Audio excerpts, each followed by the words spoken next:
ದೆಹಲಿಯ ಬಿಜೆಪಿ ಕೇಂದ್ರ ಕಚೇರಿಯಲ್ಲಿ ಬಿಜೆಪಿಯ ಪ್ರಣಾಳಿಕೆ ಬಿಡುಗಡೆ ಕಾರ್ಯಕ್ರಮ ನಡೀತಾ ಇದೆ. ಕಾರ್ಯಕ್ರಮದಲ್ಲಿ ಬಿಜೆಪಿಯ ರಾಷ್ಟ್ರಾಧ್ಯಕ್ಷ ಜೆಪಿ ನಡ್ಡಾ ಅವರು ಮಾತನಾಡ್ತಾ ಇದ್ದಾರೆ. ನೇರ ಪ್ರಸಾರವನ್ನು ನೋಡೋಣ.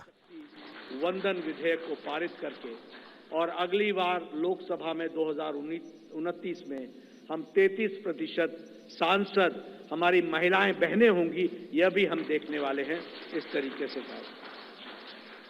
मैं मजबूत नेतृत्व का एक प्रमाण और एक विषय जरूर आपसे चर्चा करना चाहूंगा. ये कोविड जब आया तो शायद ये शताब्दी का सबसे बड़ा पेंडेमिक था. दुनिया नहीं जानती थी कि इस पेंडेमिक से कैसे लड़ा जाएगा. दुनिया के नेतृत्व भी नहीं जानता था कि इस पेंडेमिक से कैसे लड़ा जाएगा.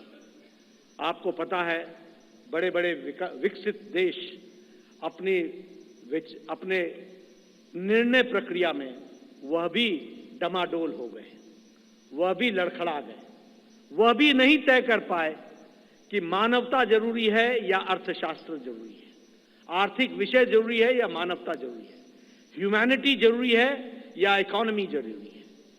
और बहुत से देश, विकसित देश, लॉकडाउन लगाएं कि नहीं लगाएं, लगाएं कि नहीं लगाएं, इस बीच में वो पेंडुलम की तरह डोलते रहे. लेकिन प्रधानमंत्री मोदी जी का नेतृत्व, मजबूत इरादे, दूरदृष्टि, इस बात को ध्यान में रख करके उन प्रधानमंत्री जी ने कहा, जान है तो जहान है, और लॉकडाउन लगाया. और जहां हमारा देश कोरोना से लड़ने के लिए तैयार नहीं था, वहीं 2 महीने के अंदर कोरोना से लड़ने के लिए प्रधानमंत्री जी ने देश को तैयार किया. और फिर कहा, जान भी है और जहान भी है, और फिर लॉकडाउन को हटाते हुए और दुनिया के नेतृत्व ने और दुनिया के लोगों ने इस बात को माना, इस बात का लोहा माना कि प्रधानमंत्री मोदी जी का कोरोना से लड़ने का स्ट्रैटेजी और उनका तरीका दुनिया में स्थापित हुआ कि वह सबसे अच्छे तरीके से मानवता के लिए कार्य किया गया. इस बात को भी हमने देखा. मैं बार बार इस बात का जिक्र करता हूं, हम तो हमेशा रिसीविंग एंड पे रहते थे.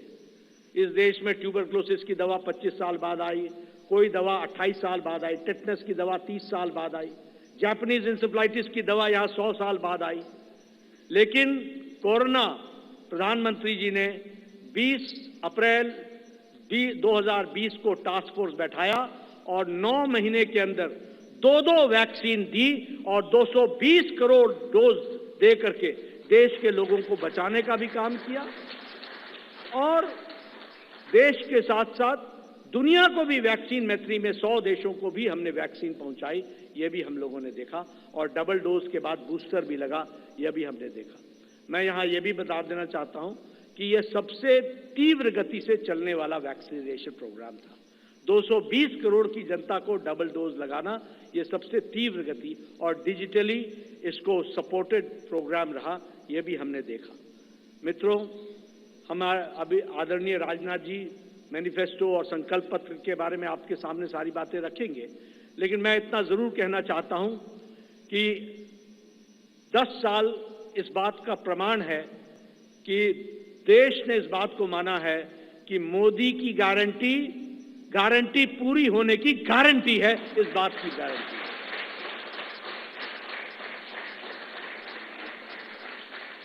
और यहां मैं स्वास्थ्य से जरूर जुड़ा हुआ विषय जरूर कहूंगा.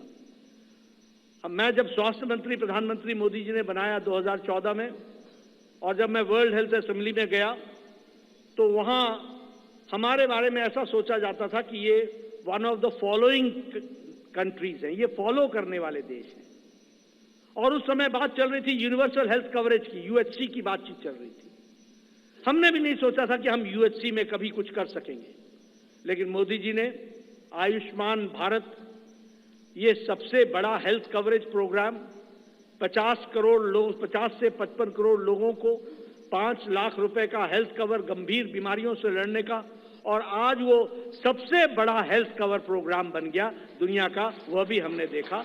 और उसके अगली बार जब मैं वर्ल्ड हेल्थ असेंबली में गया तो सब ने कहा, please tell us something about Ayushman Bharat. तो ये एक हमने दुनिया के चित्र पर भी देखा कि कैसे भारत को आगे बढ़ाया गया. बढ़ा है मोदी जी के नेतृत्व में।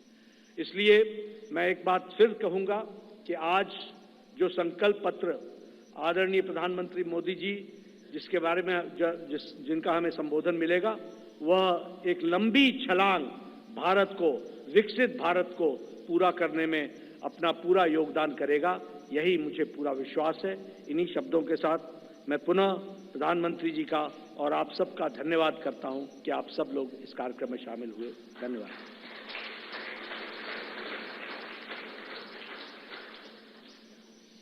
ಧನ್ಯವಾದ ಅಧ್ಯಕ್ಷ ಜಿ. ಜೆ ಪಿ ನಡ್ಡಾ ಅವರು ಬಿಜೆಪಿಯ ರಾಷ್ಟ್ರಾಧ್ಯಕ್ಷರು ಮುಂದಿನ ದಿನಗಳಲ್ಲಿ ಭಾರತದ ಅಭಿವೃದ್ಧಿ ಯಾವ ರೀತಿ ಆಗಬೇಕು ಅದನ್ನು ನಾವು ನಮ್ಮ ಪ್ರಣಾಳಿಕೆಯಲ್ಲಿ ಅಡಕ ಮಾಡಿದ್ದೇವೆ, ಸಂಕಲ್ಪವನ್ನು ಮಾಡ್ತಾ ಇದ್ದೀವಿ. ಮುಂದಿನ 5 ವರ್ಷಗಳಿಗೆ ನಮ್ಮ ಕಾರ್ಯಯೋಜನೆ ಏನು, ಆ ಸಂಕಲ್ಪವನ್ನು ಮಾಡ್ತಾ ಇದ್ದೀವಿ ಅಂತಕ್ಕಂಥದ್ರ ಬಗ್ಗೆ ಮಾತನಾಡ್ತಾ ಇದ್ರು. ಇನ್ನು ಈಗಷ್ಟೇ ರಾಜನಾಥ್ ಸಿಂಗ್ ಅವರು ಮಾತನಾಡ್ತಾ ಇದ್ದಾರೆ, ಪ್ರಣಾಳಿಕೆ ಸಮಿತಿಯ ಅಧ್ಯಕ್ಷರು.